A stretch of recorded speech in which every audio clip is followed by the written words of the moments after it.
Hi, and welcome to another episode of eCom at One. And today's guest is Stuart Maclaren. Now, Stuart is the CEO and founder of the YPP Group based in Lincolnshire. How are you doing, Stuart? Yeah, good. A little bit weird. My office doesn't look. Should have had a branded thing here. Yeah, you slipped up there, haven't you? Because you've probably got about 50,000 banners downstairs, haven't you? Yeah, exactly. And I don't have something behind me saying YPP. So Stuart is based not too far away from where I'm sat right now. I think we're probably, as the crow flies, about 2-3 miles away, probably.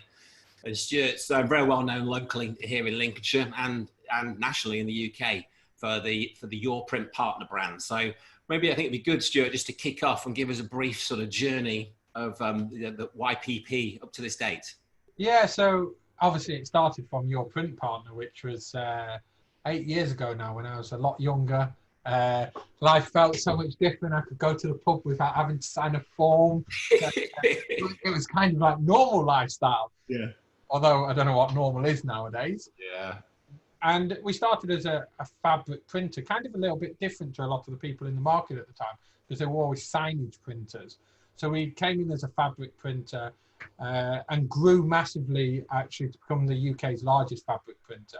And we have a number of clients that we work with, trade and end users.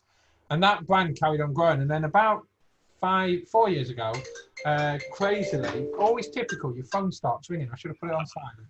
Don't worry. We started with looking at our dips, because we were always outside marketing. Winter comes, or COVID-19 comes, and obviously all that stops. And being a large format printer, we didn't really have any products that people at home wanted.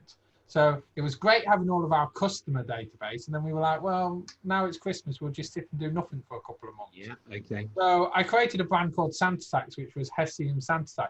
And that's what started getting us a lot of awareness, because we took that to QVC, we took it into retailers, it went everywhere from a Hessian sanitiser. And it was quite crazy, because we were having a really nice summer, kind of like what we've had during lockdown. Yeah. And I came into the office one day, and my creative director, and that was there, and I was like, I'm ordering 50,000 potato sacks. And literally my staff was like, I think Stuart's losing it. Yeah, it's all gone. His brain's gone. He's lost it. He needs to go see someone. And I said, no, I'm going to do it. And they're like, what are you going to do with a potato sack? Like, we're going to brand it up, a Hessian vintage Christmas sack. And they're like, we're talking about Christmas. It's only July, Stuart. I'm like, no. Everyone does Christmas in July. This is the new thing. Yeah. So I remember this container arriving about 14 weeks later, full of basically potato sacks. And they all looked at me going, yeah, he's lost his marbles. And we all got covered in Hessian offloading it. It's worse than dog hair. It gets everywhere. And you find it for months. And you think cats cough up fur balls. You should have seen what we were coughing up with these Hessian sacks. And so we started Santa Sacks. And actually, that was probably my first proper step into e-com, because Your Print partner being trade, they don't really buy online. We just get hundreds of orders a day. Yeah. And Santa Sacks took off really quick. We have around about 25,000 fans on Facebook now. Yeah. And Facebook just kind of snowballed for us. Everybody was like, oh my God, have you seen these? Oh my God. And it just grew bigger and bigger. And it's really bizarre, because we talk about Christmas in July now. We're already getting orders for Santa Sacks. Wow, actual orders. That's not just you thinking about ordering stuff. Yeah, exactly. They're already ordering, and then you get an email going, do you know when my Santa Sack is coming? Well, you know we're in July, don't you? We've got 6 months to get it to you. Christmas is a priority at the minute, but it's as we started growing our brand, and that now does around about 100,000 orders each Christmas, which is still insane volumes of traffic. And then when I sat looking at it about 3 years ago, I was like, I like e-com. I make money while I'm asleep. And you see all these posts all over LinkedIn nowadays where it's like, to earn 100 grand a year is only equivalent to £105 an hour or something if you work more hours or something. You're like, well, you don't want to work more hours. Yeah. And then they go, well, become an e-commerce entrepreneur. And you're like, yeah, as if it was that easy. Yeah. But basically, that's where Custom Gifts, which is our new brand that sits under YPP as well. And we own licenses to Warner Brothers, to football clubs, and we have partnerships with around about 55 football clubs, Disney, chocolate brands. So it's absolutely crazy. Yeah. The volume of orders that all come in. So we started that last year. Yeah. And as always with e-commerce, you think you know what you're doing. Our e-commerce has to be a little bit more technical because it creates the print-ready files on the servers. So the second when our guys come in the morning, they click a button and all the orders feed into the system and everything's going to work amazingly. And then what we did was we did that typical thing that probably web entrepreneurs and web people do is they go, yeah, I know how to do it because I've built it. So this is how you do it. And then you put someone who's never been on your site before in front of it. And literally, like, I put my mum in front of it. She's like, where do I start then? What do I do? And I've done this speech actually at an event when we went for investment. And it's quite funny because I was literally like, for every £1 I spent, I got 76p back. And they're like, that's not good, Stuart. And I was like, I know it wasn't good. So it was costing us money to win the sale. And e-commerce businesses do start like that because you have to drive the sales. Yeah. And then it got better and better. And now that brand, I'm glad to say, during lockdown has been insane. I did put some pictures on LinkedIn of one of the mornings when I came in and the production team said, oh, can't have been that busy online last night. It's only printed out like 150 orders. It's like last night, that was the last hour. Do you want me to invest for the rest? And my warehouse is 38 meters long. And the shipping labels went down the warehouse. I'm back. For those guys listening in, I would really implore you to follow Stuart on LinkedIn. I would say LinkedIn. Obviously, I follow you on there. And Stuart posts a lot of imagery and updates of the journey, and specifically this last 3 months when there's been some crazy order volumes. You know, that shipping labels the whole length of the warehouse and back again. You know, lorries full of branded product for well-known brands, which we'll come to. You know, fantastic. So we've got 3 core brands there then, Stuart, is that right? So we've got your print parlour, which started as like I don't want to use the word, but like a traditional print company, but obviously it's then completely, you know, really focused on material print and sort of fabric print. And I know that was something when probably, I don't know, maybe 4 years ago, we went to an expo and we'd found this fabric print stand and we went there and we were the only, no, maybe 5 years ago, we were the only one. It was like, yeah. And we had like 25 people say, where did you get that from? Where did you get that from? And then I think the next year, everybody had them. And I think everybody bought them from Stuart at that point, pretty much. I think I actually spoke to you then at that point. It was like 4 years ago. We briefly had a chat. And you see expos now and they're full of these fabric prints. You know, whether it's 5 meter, 3 meter, 1 meter, all the different connotations, isn't there? And then we've got Santa Sacks, which is sort of the Christmas focus. And then we've got the custom gifts. So obviously there's that thread all the way through of print.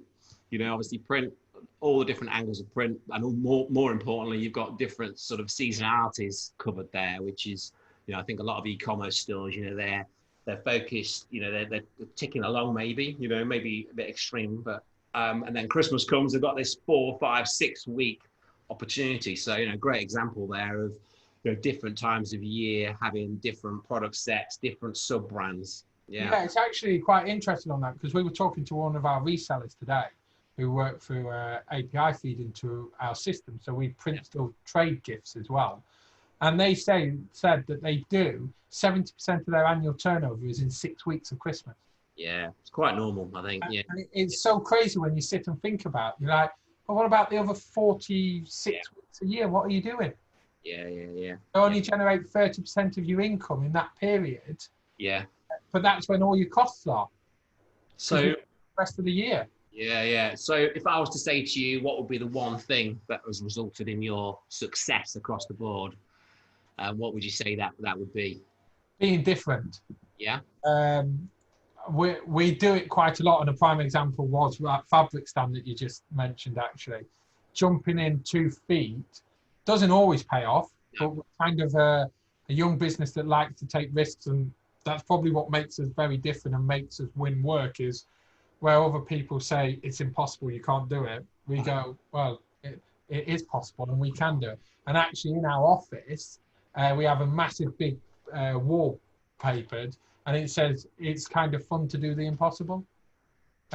Just to remind everyone every day, we do the impossible. When people come to us, and during COVID-19, we have had some impossible challenges. Yes. And they come to you for the reason that you say you'll do it and you deliver it. And that's one of the biggest things as well of our success is if you say you're going to do something, do it. Yeah. If you fob customers off on that, it's really hard to get nice reviews on Facebook and reviews.com and that and Trustpilot, but it's really easy to get bad ones. Yes. Because the first thing they do, and everyone is guilty of it, if you have a bad experience, they go and slate you straight away. You're like, that company, they didn't do that, and they gave me a cold meal. If you've had a really good meal, you don't leave a good review normally. It's very rare, isn't it?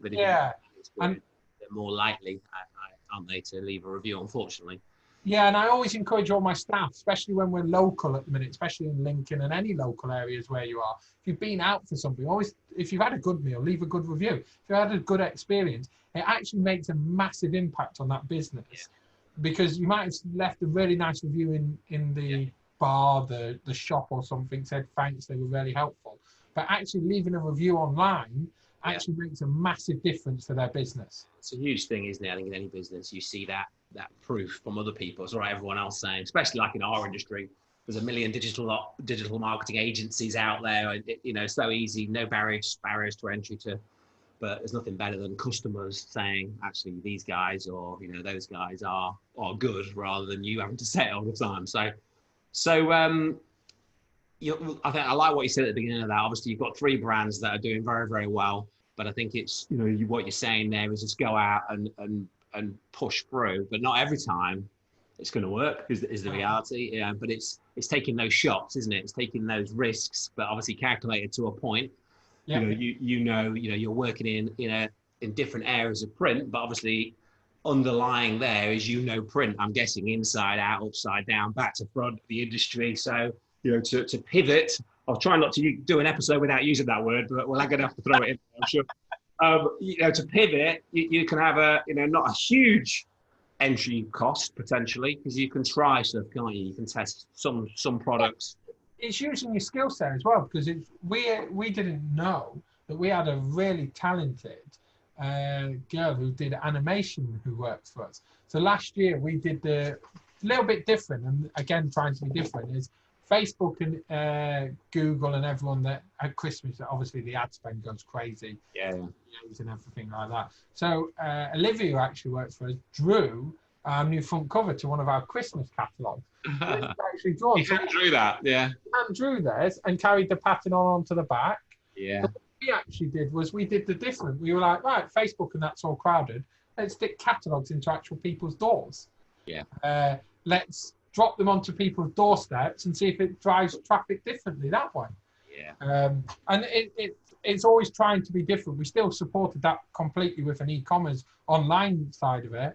But you've got to balance it out across everything. So that brings us on to the next question nicely. So you see this banded around like a lot of industries. Is this dead? Is that dead? Is SEO dead? So do you think print will ever die? Oh, that's a hard one.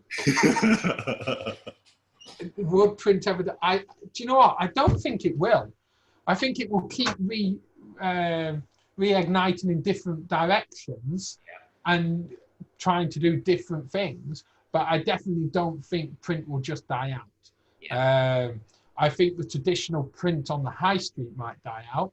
Yeah. Just because the simple fact is there's lots of companies out there with massive big printers that can do it so much more cost effective because it's all automated and that, versus a little high street guy who's printing out 50 flyers for you. However, the guy on the high street for 50 flyers is probably the person, if you wanted a more local touch, pick them up the same day, have that interaction of advice and that, because a lot of it's now online, where you talk to a computer and say, I want this, and then it goes in its little library and goes, oh, this is the response, I should say.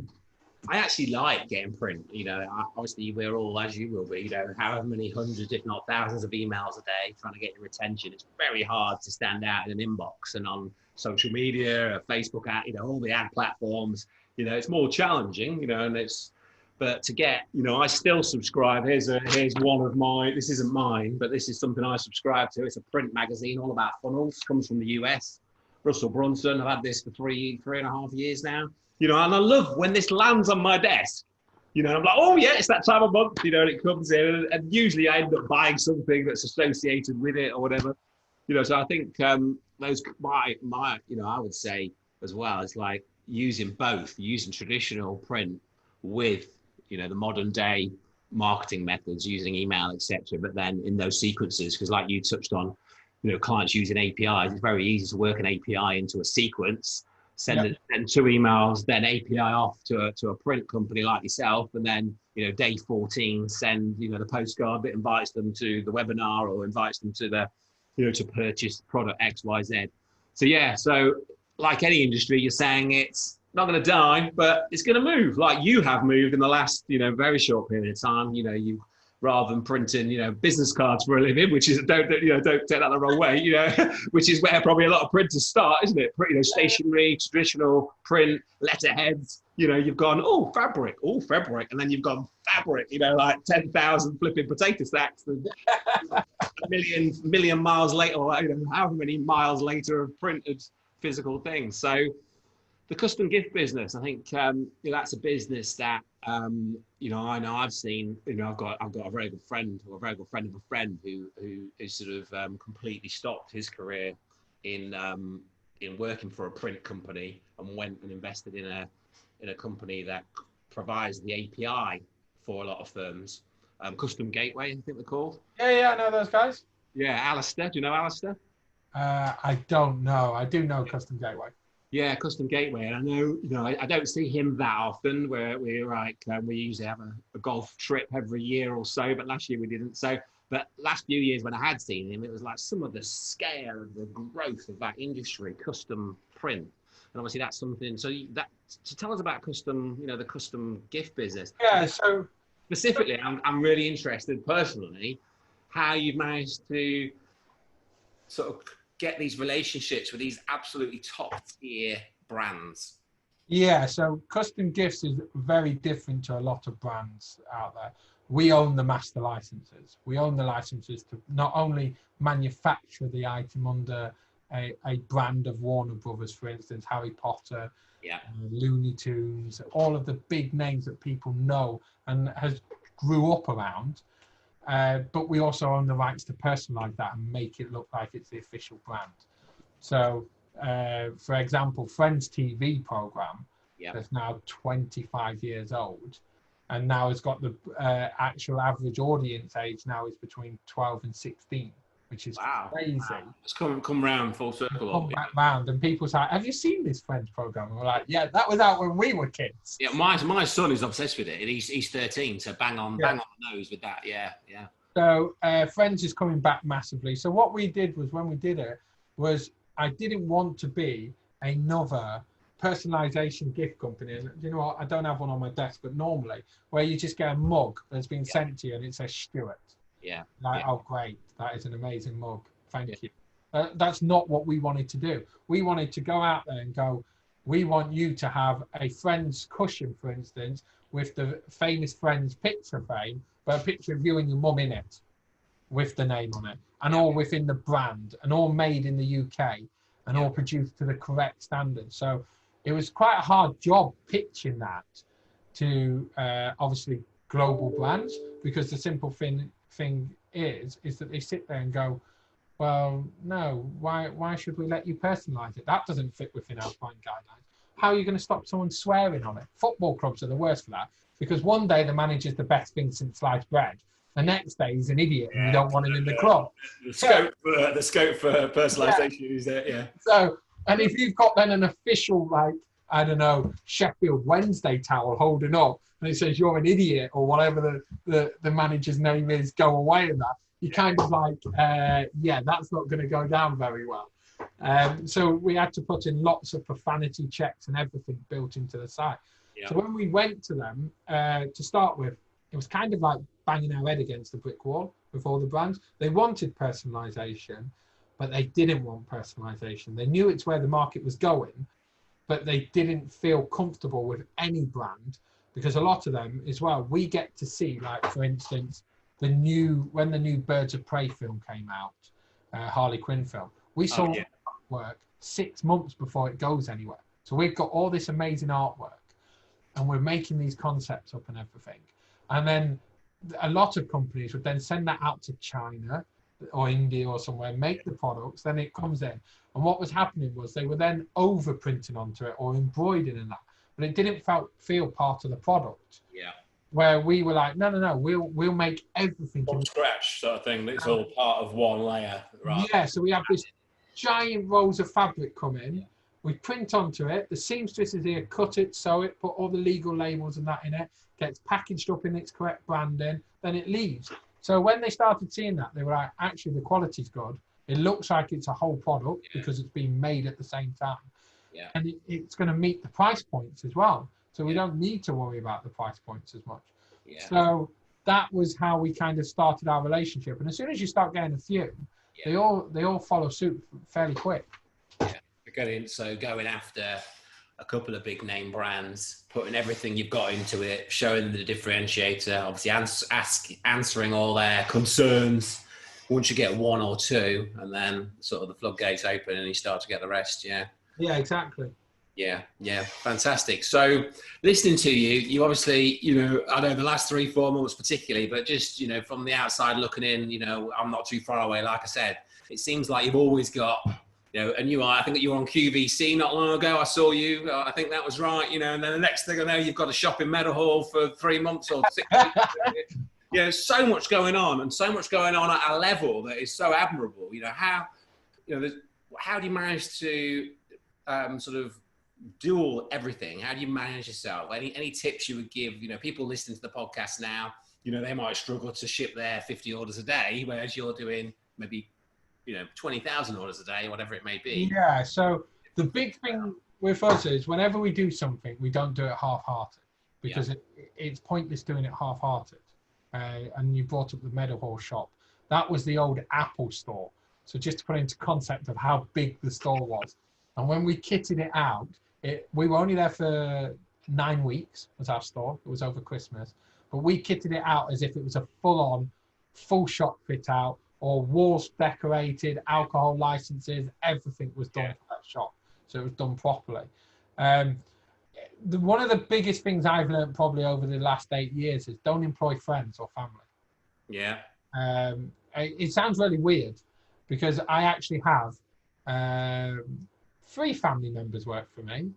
And my mum is probably one of the oldest ones working with us, and also my little brother.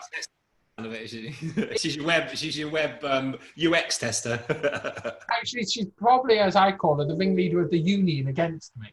Is how I actually say it. Because the simple fact is that when you bring your family in that in, they know how to push buttons, but also they're quite supportive at times. But what you want is you actually want people that's completely opposite to you. Because if you just have people that say yes all the time, when you're trying to do something, they just keep going, yeah, that's a great idea, and not challenge you. Yeah. You could end up spending a lot of money on a rubbish product range or a rubbish idea, and then go, well, it doesn't work. And then all your people around you went, well, I didn't actually think it would work, but because it was your idea. Hang on a minute. You never said that at the time. Yes, Stuart, that's an amazing idea, Stuart. Stuart, that's an amazing idea, Stuart. So I have quite a diverse team across all departments in age, in skill sets, in departments and everything.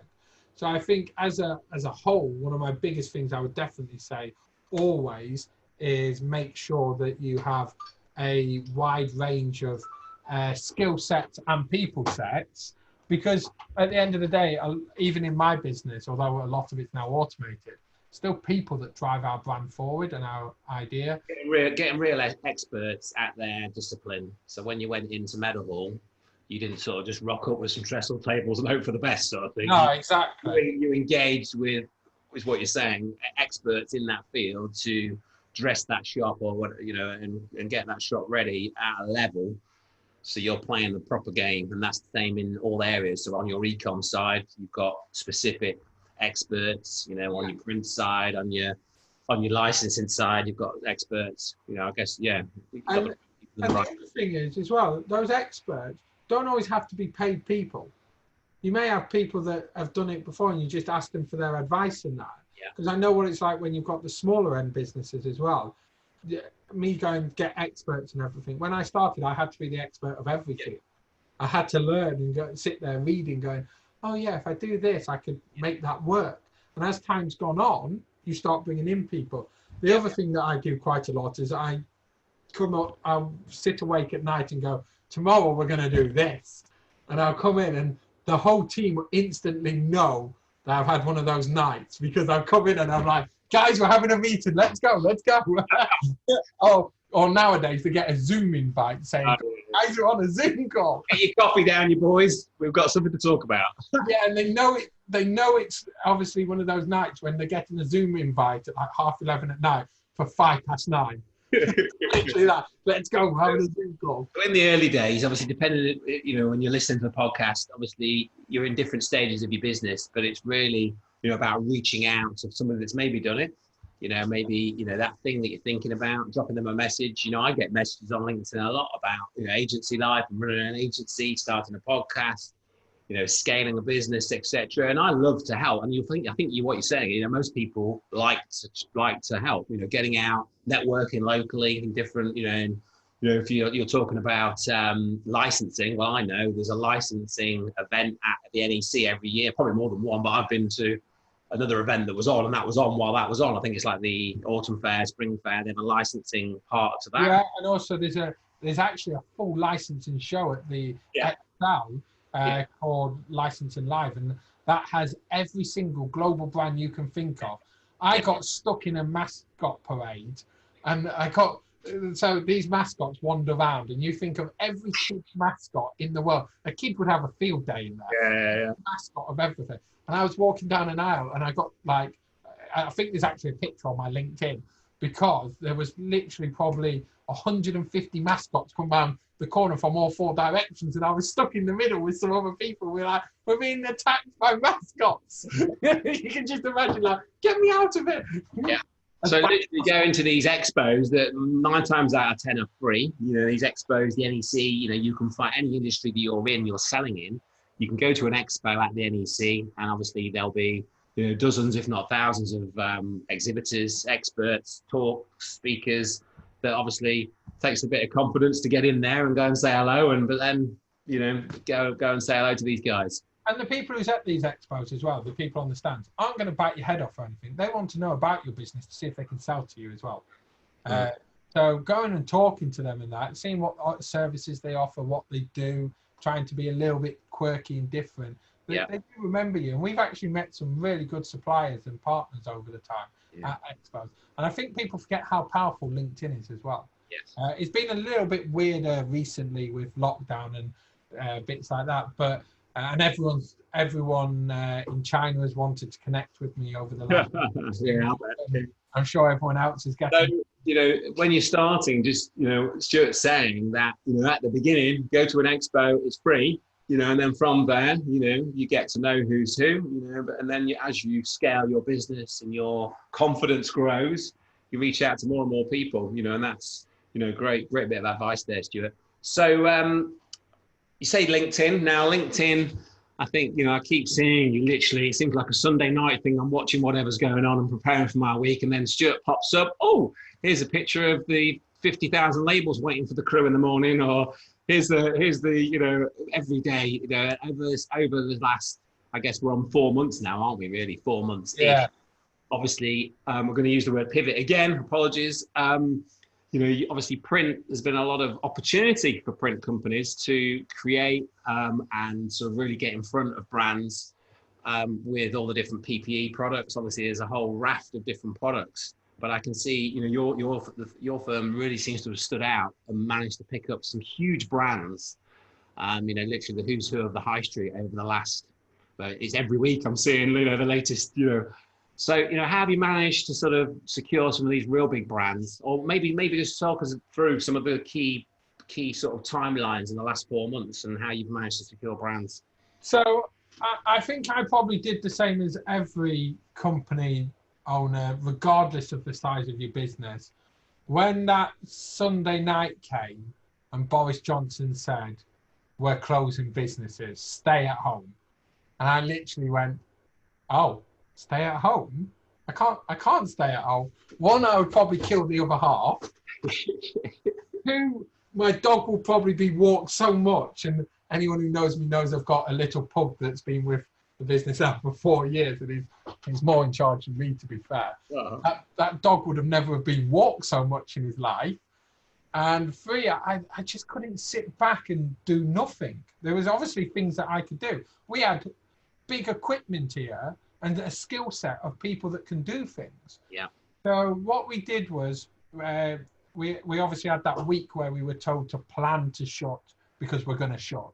Yeah. I'm sat there going, well, we're not going to shut. No. I'm going to work this through. So as the guidelines started coming out, we had a couple of people have to go on furlough because of medical social shielding. Yeah.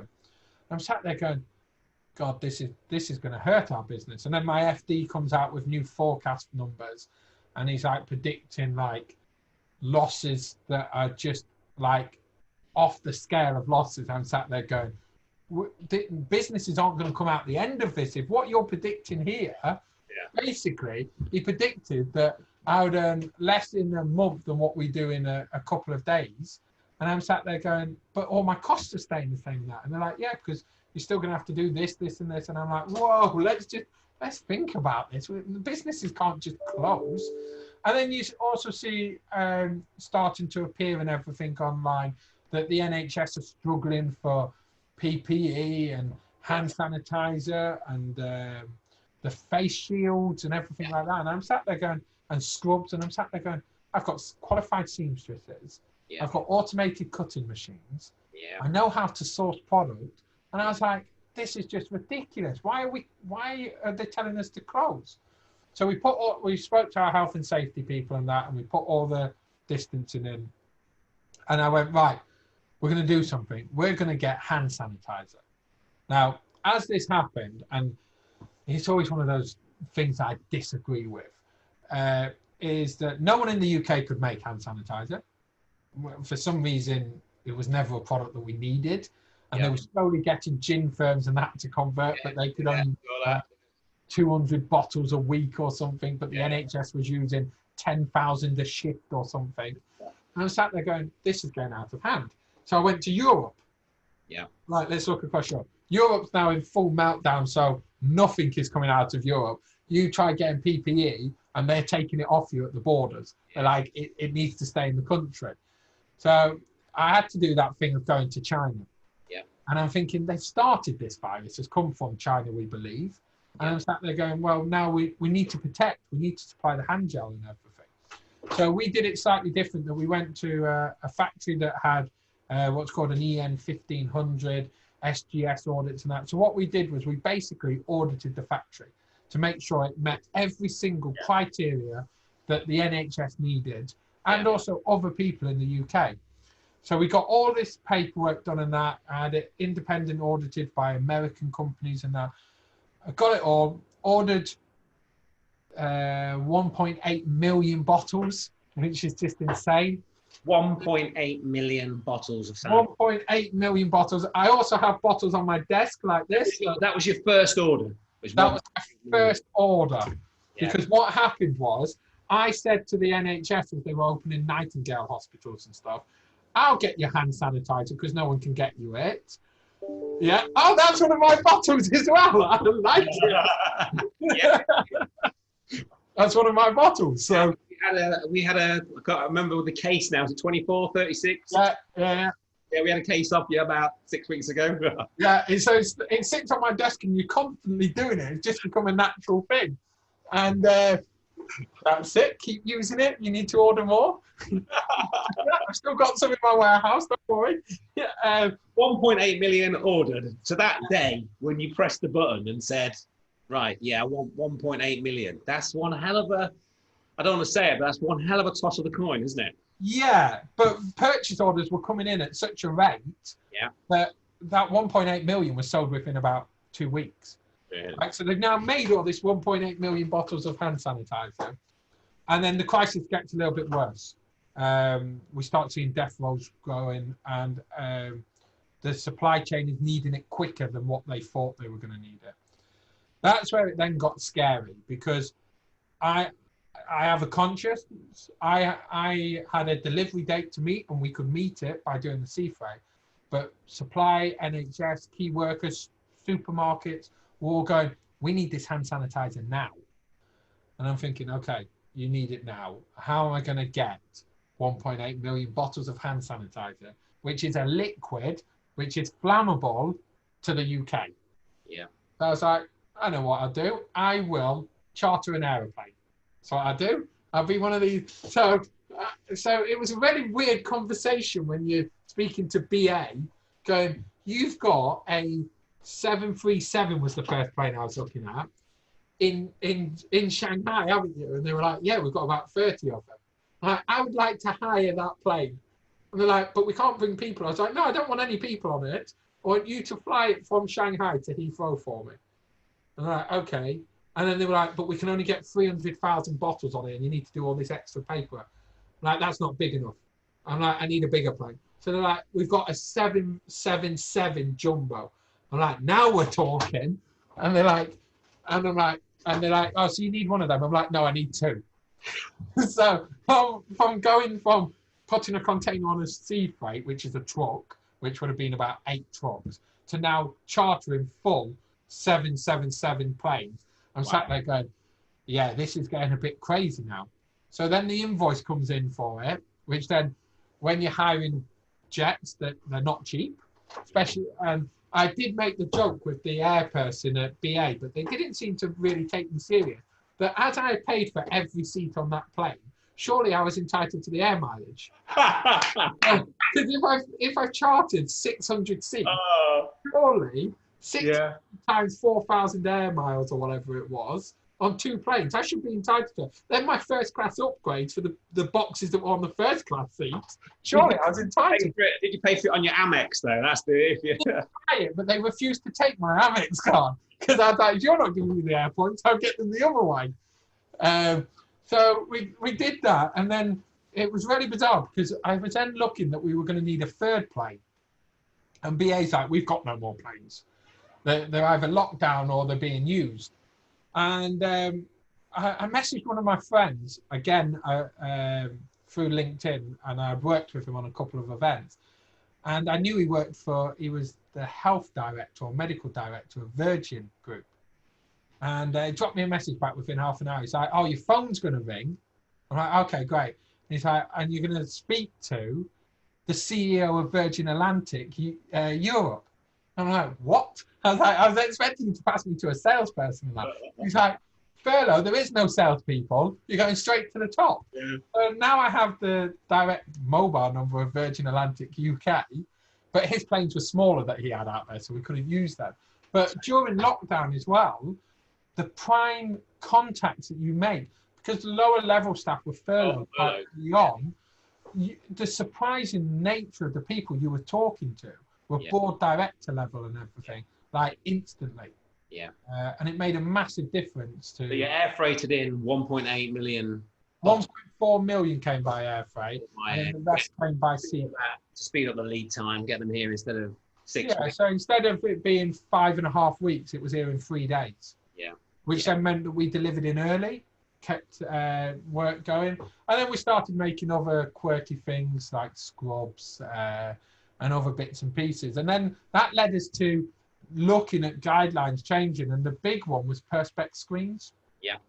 Now these have now become like the way of life. You go to a shop, you expect a perspex screen now. You expect hand sanitizer on the entrance and that. Yeah. And these perspex screens, what was bugging me with them was perspex is an expensive material anyway, but supply and demand meant that perspex went through the roof. All these little local shops, it's already being hammered, and they can now only have one customer in their shop of that. Yeah. It's got to be a more cost-effective way. So we made a laminated card, it is, with the perspex in it. They have been probably our biggest selling product, not value-wise, but in volume of items that we have ever created. Wow. We sell on average around about 1,500 a week for the last 12 weeks. Yeah. And like a yellow design to them, is that right? Yeah, the yellow ones. So, but the really good thing with this was that always makes me smile with it is we put our brand on them because we created it, and that generated so many more small businesses ordering from us. Yeah. But also the big businesses were ordering from us. Yeah. So we had people like Kex, we had Laura Ashley. Every Laura Ashley store in the UK has got Asney screens in it with your print partner on there. It's such a great thing to know that we're helping the small and the big businesses, because everyone's being affected by this. Yes. And our mission was not to sit there and make loads of money off it or make our staff unsafe or anything like that. It was about driving the economy forward. And at the start, there was all these people on LinkedIn being their normal haters, and every business and industry gets it, kind of, you should be shut and that. But if I was shut, the NHS wouldn't have got their hand sanitizer. Neither would have all of the frontline workers that needed it. The print companies stepped up in the hour of need across the whole of the industry. And on my LinkedIn, I've shared plenty of great success stories, from making face visors where they're using their CAD cutter machines, their 3D printers, from making scrubs where they were literally bringing in fabric. And Lincoln Hospitals had some amazing scrubs that I think they should keep afterwards, because they were just amazing with like Toy Story and the camera ones and that. Different people making their own and giving them. Yeah, exactly. The whole nation came together and used the equipment that they could use. And a lot of the print companies and that get penalised for staying open and that. But we were frontline services, even down to floor stickers. How do you think every shop was able to keep you safe and open? If the print companies weren't there, Morrison's and that wouldn't have been allowed to open, Tesco's, Asda's, because it wouldn't have had the social distancing. They wouldn't have had the screens and that. The education piece, I mean, I think every firm has had to buy those sort of 4 or 5 things. I know we did. We used yourself for the sanitizer. We bought screens, we bought stickers, a sanitizer, a few other bits as well. And every firm, whether that's a one-man, one shop buying one of everything or a handful, or the likes of Morrison's with however many 1,000 pop-up banners that they need, which I think I saw you. Yeah, so that was another really exciting one. But also e-commerce businesses have had to buy all this because they're in big warehouses where they're running up and down aisles picking and stuff. They still needed it all. But Morrison's was a prime example. Bank holiday weekend back in May. Feels a long time ago now. Really nice sunny weekend, expecting record temperatures. Barbecue weather, obviously. We're in lockdown. How are the Morrisons and that going to keep the flow of people moving and keep their staff safe with restacking the shelves? So we had to make 8,000, I think it was the number off the top of my head, pull-up roller banners with all the safety rules on it, and distribute them to 456 Morrisons across the UK in 72 hours, or their Morrisons couldn't open. Wow. Yeah. Or they would have to follow a different protocol. So it was amazing for us. The guys at Morrison's were great. They gave us all the codes. We worked out like a delivery schedule. We had delivery vans going up and down the country. We needed to remind the nation and how Morrison's were and everything. And all the other supermarkets that you don't need to panic buy. Their supply chain was working, but just mindful of all the other people that's in the queue and that. You don't need to buy 20,000 toilet rolls. You really don't. That was like the craziest thing that I've ever seen. That we're going into lockdown, and all everyone thinks about is 20,000 toilet rolls. Like, would it be fair to say then? So obviously, traditionally, I know you'll be running ads and doing. You've got various people in your team and different agencies you work with on your digital marketing. Yeah.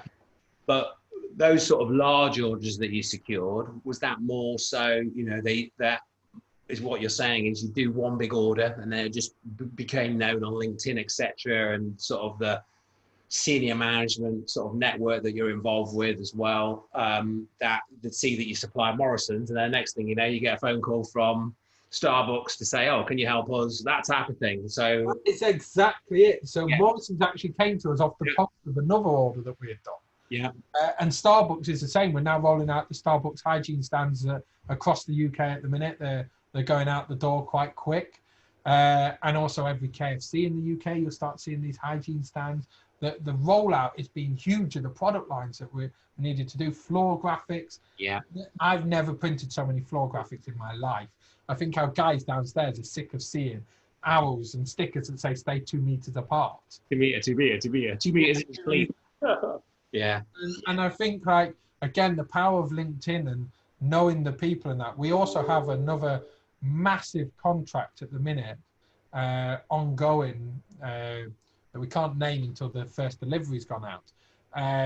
But that is off the back of one of these stands, and it's a contract that's ranging anywhere between 100,000 and 1.8 million pound, and that was off of a post on LinkedIn. Yeah, I mean that's just the headline right there, isn't it? Just using the platforms. I mean, some of the order volumes that are out there for these particular products right now, obviously getting in front of these major high street brands and major brands. It starts off with maybe that one-man band, that one-man shop, that one, in your instance, it's like that one day where you're thinking, what are we going to do?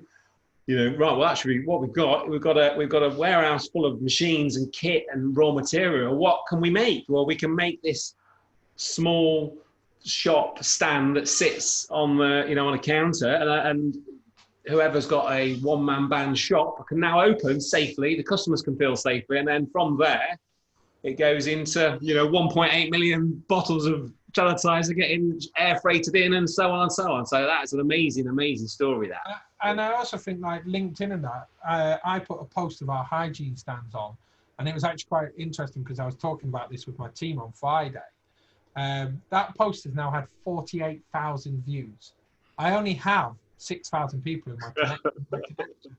And it's surprising the volume, that the reach and that having an engaging post as well, I find quite important. It's not always about here's a price and that. There might be a picture, actually I know there's a picture of my dog sat at the automated cutting machine like he's running the machine, and I'm rolling up banners of the Morrison's job coming off, and it was probably 3 o'clock in the morning, and my pug was still at work with me, and he's literally sat on the stool watching the machine while I'm working. And it's showing our product, but in a subtle way. They're more interested in what my dog was doing at the office at 2 in the morning. So in terms of like marketing strategies during the last sort of you've got this sort of 3 or 4 month period, very much you're saying LinkedIn has been great for some of the bigger orders, getting in front of the bigger sort of key decision makers of bigger brands. But if we take LinkedIn out of the equation, I know we're saying we're absolutely, what would you say, to the e-com stores that are listening? Obviously you've got multiple stores there doing a lot of orders for the last sort of 3+ years. What sort of marketing strategies would you say you've had the best results from? So Facebook, you can't run any PPE adverts.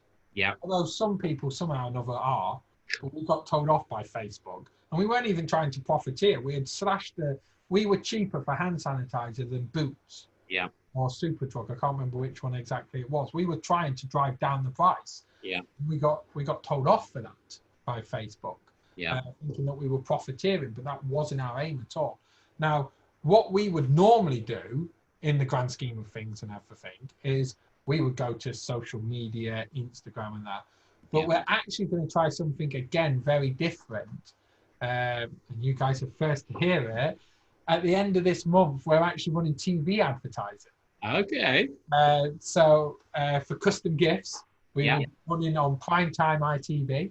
Oh, that's good. And everyone instantly thinks it's going to be really expensive and stuff like that. I would urge people to look at it at the minute. Yeah.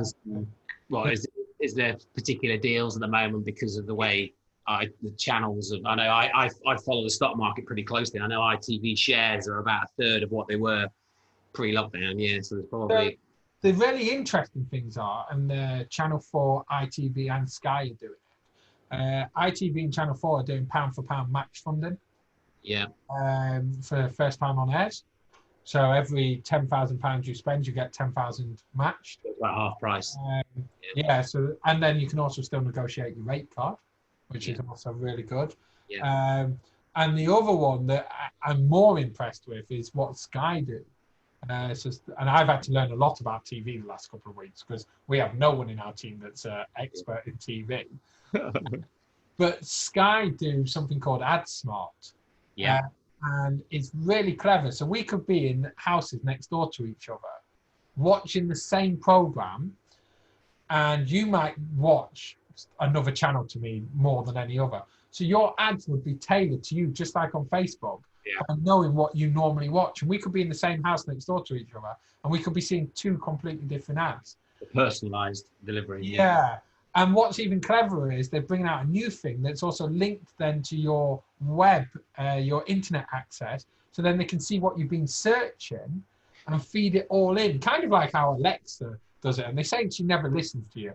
But for some reason, I would say red sofa in my living room, and I would get an advert for a red sofa a couple of hours later. And they say it's unlinked, and I'm like, well, I've never searched a red sofa.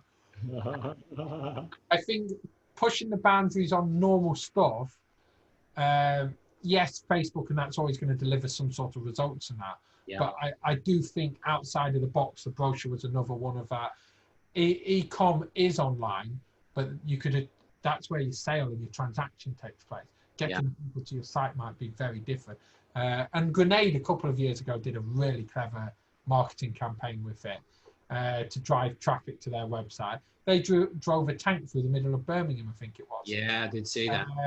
And again, it's doing the outside of the box, which is going to drive your sales. Yeah, and you would think, like, you know, obviously more and more people are watching TV at the moment, and there will be, you know, more, and then there'll be more probably negotiations to be had on deals and things like that. Yeah. Okay, brilliant. So that's looking at the Sky ad smart, isn't it? Yeah. And then looking at deals to be had on sort of more the traditional channels, or the channels that you're targeting. So, Stuart, that has been fantastic. Lots of great, very inspiring story there. From start to end. I think it's particularly this last 3 or 4 months really interesting to see. Some huge, big decisions been made there over the last 3 months to import, to hire flipping, jumbo jets. That's crazy. To have the sort of confidence to do that, resilience to do that, but obviously behind all that is a serious amount of due diligence, a great team, support network. Obviously there's a lot goes into that. I applaud you. I really do. That's fantastic, Stuart. So I always like to finish every episode with a book recommendation. Do you have a particular book that you would recommend to the listeners? So this is going to be really weird. I don't read books. Okay. So I do this weird thing of going more onto like weird programs like Google and stuff and seeing what the latest trends and that are instead of reading books. I've never been a book person. Yeah. I'm more. And podcasts and things like that. No, I don't listen to podcasts either. But you might do next week, and then you can listen to yourself. I watch myself back and cringe, you always do. But I think like the big ones for me are going online, and I also watch a lot of like video content. Yeah.